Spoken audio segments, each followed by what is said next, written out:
नमस्कार मित्रों, मैं अंकित पटेल स्वागत करता हूं आपके अपने YouTube चैनल न्यू अकेडमी में। आशा करते हैं कि आप लोग स्वस्थ और मस्त होंगे और अपनी पढ़ाई बेहतर ढंग से कर रहे होंगे।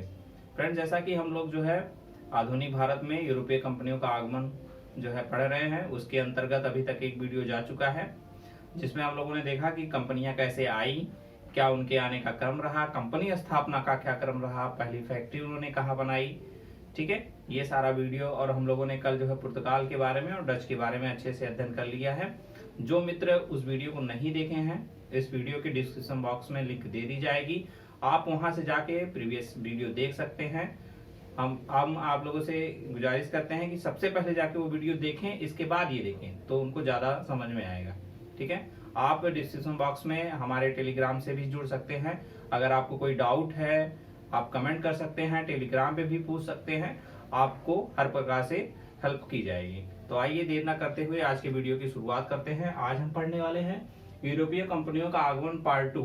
ठीक है, जिसमें हम लोग देखेंगे कि अंग्रेज, ठीक है, अंग्रेज अर्थात British east India company Bharat में कैसे आई, क्या उनके आने का क्रम रहा, ठीक है, और कैसे इन्होंने अधिकार यहाँ पे धीरे धीरे आए, पहले व्यापार करने के लिए आए, फिर उन्होंने कैसे यहाँ पे अपना अधिकार जमा लिया, ये सारा हम जो है आने वाले वीडियो में देखेंगे।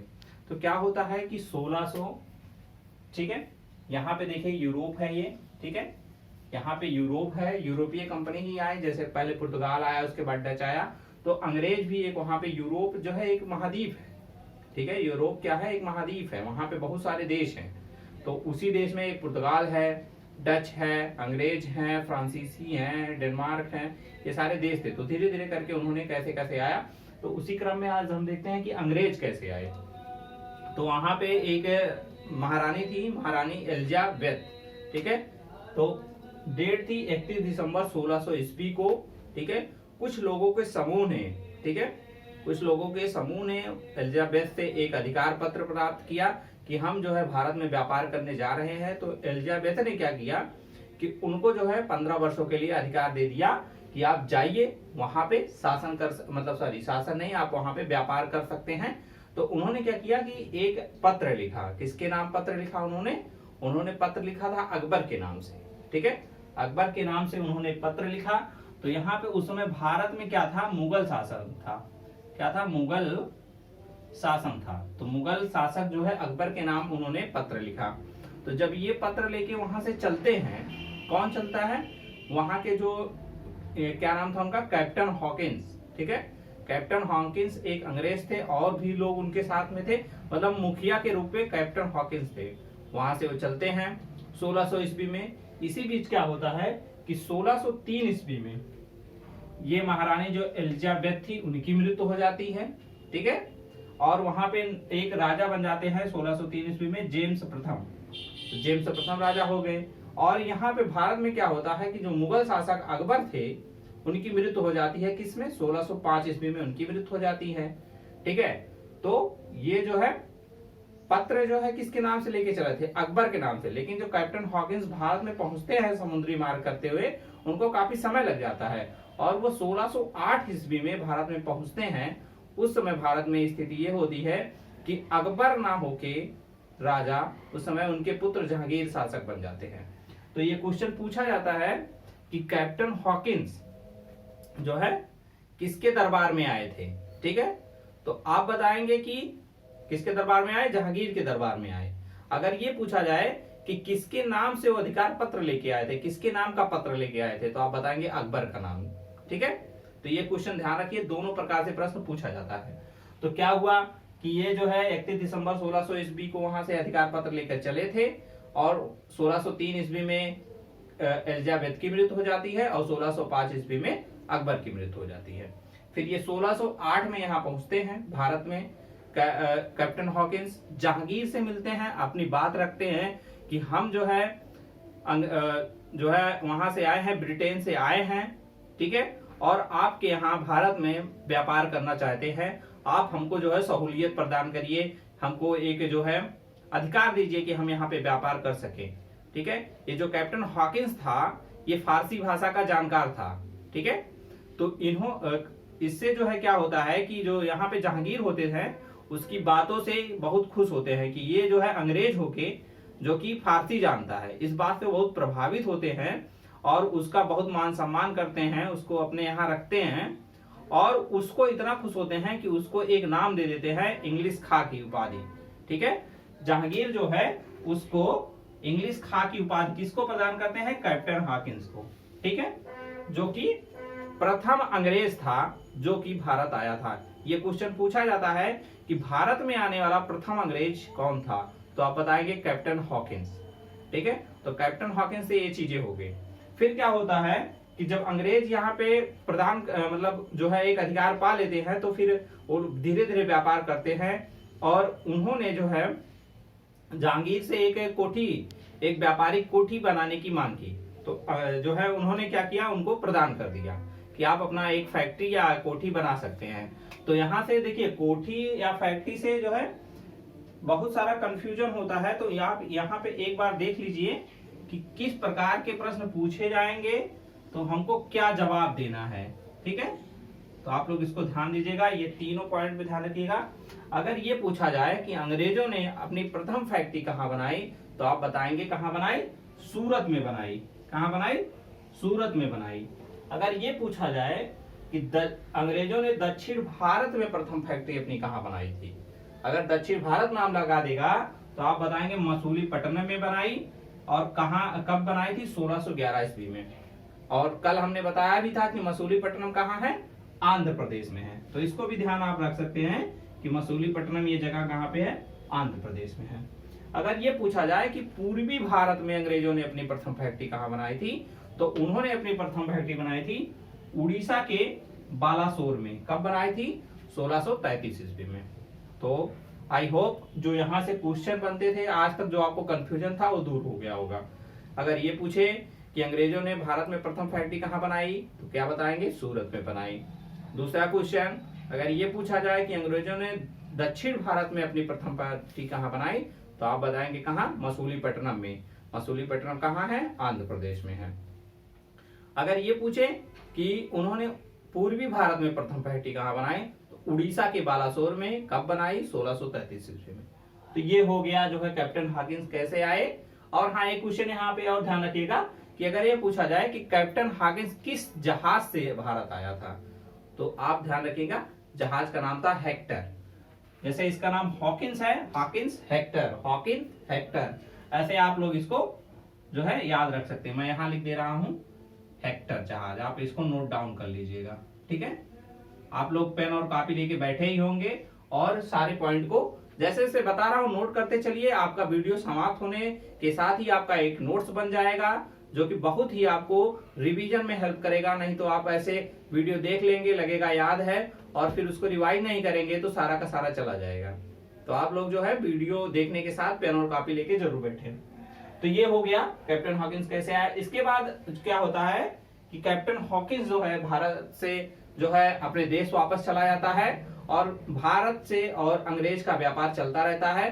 फिर क्या होता है कि ये व्यापारी कोठी तो 2-3 बन ही जाती हैं और व्यापारी कोठी स्थापित करने के लिए वो लोग सोचते हैं। तो उन्होंने क्या किया कि टॉमस रो को 1615 ईस्वी में भारत भेज दिया। और किसके ही दरबार में उस समय जो है जहांगीर का ही शासन था, तो जहांगीर के शासन में वो आता है और अपनी बात रखता है कि जो है महाराज हम जो है या मुगल बादशाह मैं और भी व्यापारी कोठी बनाना चाहता हूं।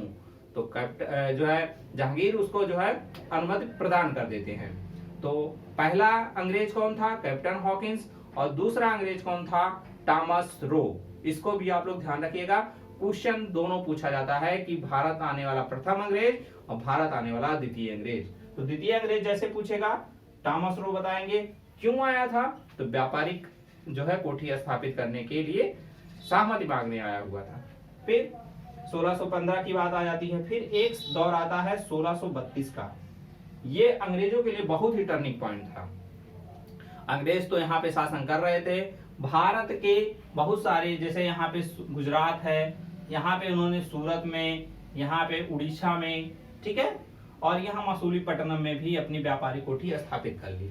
फिर एक जो है गोलकुंडा के शासक थे, गोलकुंडा यहाँ पड़ता है, यहाँ आसपास गोलकुंडा पड़ता है। तो गोलकुंडा के शासक ने उन्हें जो है एक सुनहरा फरमान दे दिया कि आप उनको जो है सुनहरा फरमान का मतलब ये होता है कि उन्हें जो है व्यापार करने के लिए अपने क्षेत्र में एक अधिकार पत्र दे दिया, अर्थात उनका गोलकुंडा पे भी अधिकार अंग्रेजों का बढ़ गया। तो आप देख सकते हैं कि कैसे कैसे अंग्रेज धीरे धीरे करके भारत में अपनी व्यापारिक शक्ति को बढ़ा रहे थे। अभी तक अंग्रेजों का उद्देश्य केवल व्यापार करना और धन कमाना था। 1632 तक की ये स्थिति है। तो 1632 में उनको एक और अधिकार पत्र मिल जाता है। अधिकार पत्र का मतलब उनका व्यापार और बढ़ जाता है। फिर क्या होता है कि ऑलरेडी हमारे देश में पुर्तगाल और डच मौजूद थे, वो भी अपना व्यापार कर रहे थे, और एक तीसरा देश जो कि अंग्रेज अर्थात ब्रिटेन, वो भी अपना अधिकार बढ़ा रहा था। तो ऐसे में संघर्ष होना लाजमी है। तो क्या होता है कि पुर्तगाल उस समय काफी मजबूत था और अंग्रेज भी अपना व्यापार बढ़ा रहे थे। और जो पहला, जैसे कि अगर हम यहाँ पे रह रहे हैं, कोई और इस यहाँ पे रहने आए तो हमको दिक्कत होगी। वही हाल हुआ कि पुर्तगाली तो ऑलरेडी जो है व्यापार कर रहे थे, अंग्रेज भी व्यापार कर रहे थे, तो पुर्तगाली उससे प्रभावित हो रहे थे, उनका व्यापार कम हो रहा था, जो कि संघर्ष की प्रमुख वजह बनी। ठीक है, तो पुर्तगालियों से अंग्रेजों का संघर्ष होता है, लेकिन अंग्रेज बहुत ही चालाक होते हैं। वो सोचते हैं कि इनसे संघर्ष करेंगे तो हमारा जो है अभी सैन्य बल उतना है नहीं और हम इनसे लड़ नहीं पाएंगे, क्योंकि पुर्तगाली बहुत सारे पुर्तगाली जो है 1498 से ही भारत में रह रहे थे। उन्होंने अपनी सैन्य शक्ति भी बढ़ा ली थी और उनका जो है व्यापार भी बढ़ा था और उनके राजाओं से संपर्क भी काफी अच्छे हो गए थे, भारतीय राजाओं से। तो उनको सपोर्ट करने वाले काफी लोग थे पुर्तगालियों को। अंग्रेज अभी जो नए नए आए थे उनको अभी 30-32 साल हुआ था भारत में रहते हुए, और एक आदमी जो कि 1498 अर्थात 1500 से लगभग उसको 150 साल हो गए थे भारत में रहने। तो जाहिर सी बात है उसके जो संबंध राजाओं से काफी अच्छे रहे होंगे। तो इस चीज को देखते हुए अंग्रेज क्या करते हैं, कहते हैं कि इनको युद्ध से हम लोग नहीं जीत सकते हैं। तो लोग को पता था कि पुर्तगाल की एक महारानी है, महारानी नहीं राजकुमारी थी पुर्तगाल की एक, जिसका नाम था, ठीक है यहाँ महारानी नहीं, आप लोग इसको राजकुमारी कर लीजिएगा। पुर्तगाल की एक राजकुमारी थी जिनका नाम था कैथरीन। ठीक है, तो कैथरीन जो है विवाह के लायक हो गई थी। तो अंग्रेजों ने क्या किया कि अगर जो है कैथरीन से हम लोग जो है अपने राजकुमार, ब्रिटिश राजकुमार अगर की शादी करा देंगे तो उनसे एक व्यापारिक संबंध उनसे एक वैवाहिक संबंध बन जाएगा, तो वो जो है हमको परेशान नहीं करेंगे और हम यहाँ पे अपना विस्तार कर सकते हैं। ठीक है, तो उन्होंने वही बात जो है पुर्तगाल के पास रखी।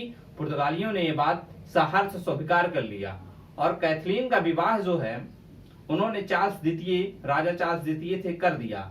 तो पुर्तगाली जैसे जब पुर्तगालियों ने कैथरीन की शादी की, तो हमारे यहाँ जो है जब शादी होती है तो कुछ ना कुछ दहेज में दिया जाता है। तो उस समय पुर्तगालियों ने क्या किया कि मुंबई जो उनके कब्जे में थी अंग्रेजों को जो है दहेज में प्रदान कर दिया, अर्थात चार्ल्स द्वितीय को उसको दहेज में दे दिया।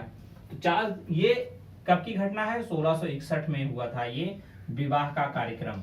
ठीक है, इसके बाद क्या होता है कि 1661 में तो शादी होती है, उनको मुंबई दहेज में मिलता है। फिर वो कुछ दिन अपने पास रखते हैं। फिर क्या करते हैं कि उन्होंने 1668 ईस्वी में, कब 1668, 7 साल ही अपने पास चार्ल्स द्वितीय उसको रखते हैं, क्योंकि चार्ल्स द्वितीय कहाँ रहते थे, ब्रिटेन में रहते थे और ये मुंबई थी यहाँ पे भारत में। तो वहां से उसका देख रेख करना, यहाँ से कर वसूलना उनके लिए जो है काफी जो है आसान नहीं था। तो उन्होंने क्या किया कि जो एक जो है ब्रिटिश ईस्ट इंडिया कंपनी यहाँ पे काम कर रही है, उन्होंने उसको जो है किराए पे दे दिया कि आप लोग मुंबई को देखो, चाहे जितना कमाओ, बस हमको साल भर में 10 पाउंड दे देना आप, और बाकी आप उससे चाहे जितना कमाओ।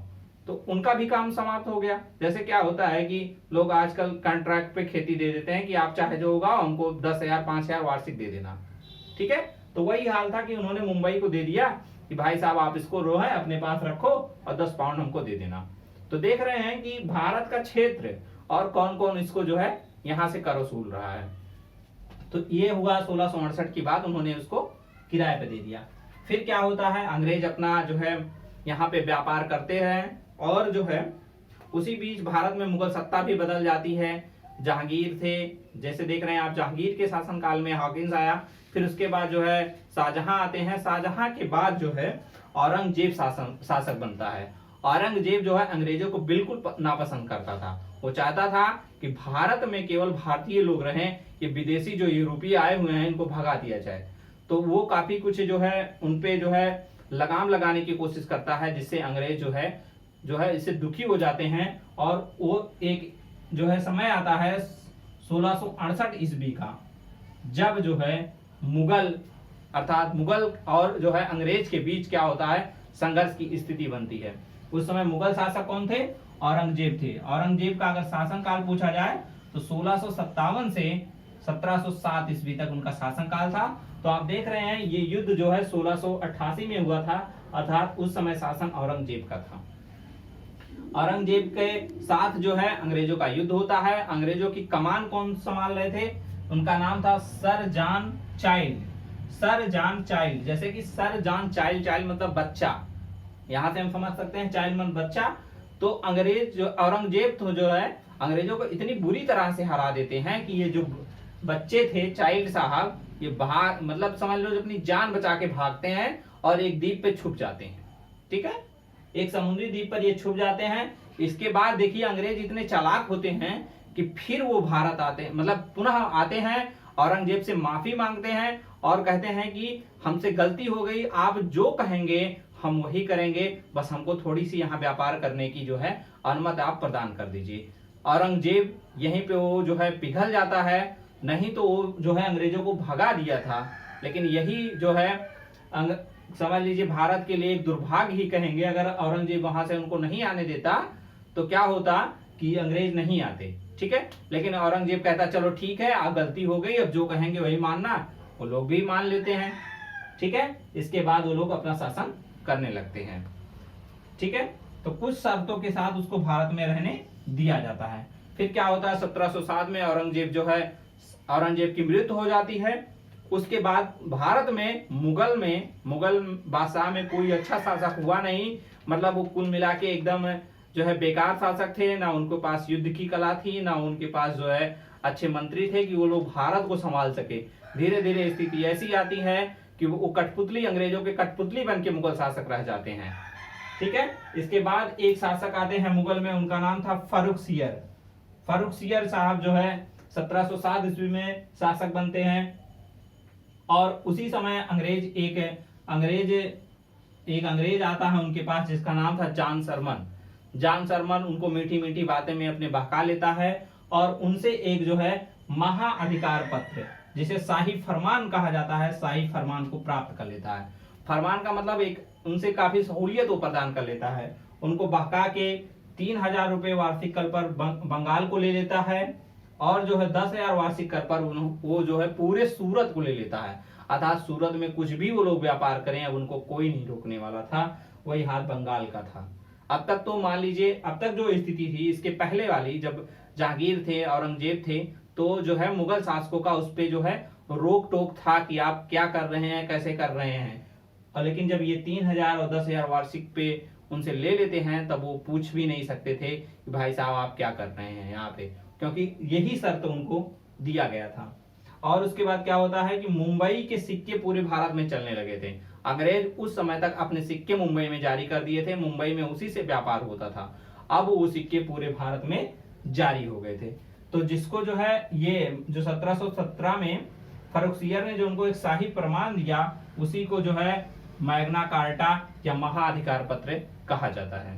तो आप देख रहे हैं कि अंग्रेज कैसे आए केवल व्यापार करने के लिए, फिर धीरे धीरे उन्होंने अपना पूरा व्यापार जो है अपना फैला लिया। और 1717 में वो जाके बस ये देख लेते हैं, 1717 तक जाते जाते उन्होंने ये देखा कि भारत के लोग जो है, यहाँ के शासक जो हैं बहुत ज्यादा चालाक नहीं है, इनको अपने बहकावे में ले आके हम व्यापार के साथ साथ यहाँ पे सत्ता भी स्थापित कर सकते हैं। तो ठीक है, तो ये स्थिति बनती है। फिर हम आगे देखेंगे कि कैसे कैसे वो है बंगाल को अपने कब्जे में कर लेंगे। कब्जे का मतलब जो है पूरा का पूरा वहां पे राजनीतिक व्यवस्था भी वो देखने लगते हैं। बंगाल ऐसे धीरे धीरे करके 1757 में प्लासी का युद्ध जब होता है, 1764 में बक्सर का युद्ध होता है, उस समय बहुत सारे राजा जो है हमारे जो है बहुत सारे राजा पराजित हो जाते हैं, अंग्रेजों का जो है बढ़ने लगता है प्रभुत्व। तो आने वाले वीडियो में हम लोग उसको देखेंगे। तो आज का वीडियो यहीं तक रखते हैं, मिलते हैं कल एक नए वीडियो के साथ। तब तक के लिए जय हिंद, जय भारत, वंदे मातरम।